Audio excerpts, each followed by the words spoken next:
Assalamualaikum warahmatullahi wabarakatuh. Saya Insinyur Haji Hadiman MSI mengucapkan selamat melaksanakan ibadah puasa 1443 Hijriah. Semoga Allah Subhanahu wa taala memberi rahmat kepada kita semuanya. Amin ya rabbal alamin. Assalamualaikum warahmatullahi wabarakatuh. Assalamualaikum warahmatullahi wabarakatuh. Saya Fadil Zakaria SP MPD, Ketua Yayasan Pendidikan Islam Karakter Nurul Quran Aceh.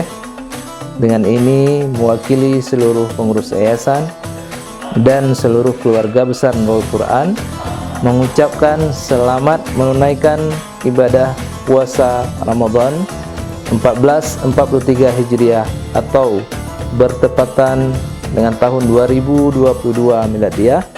Semoga amal ibadah kita pada tahun ini dapat kita laksanakan secara maksimal dan diterima oleh Allah Subhanahu wa taala, dan kita mendapatkan predikat orang-orang yang bertakwa.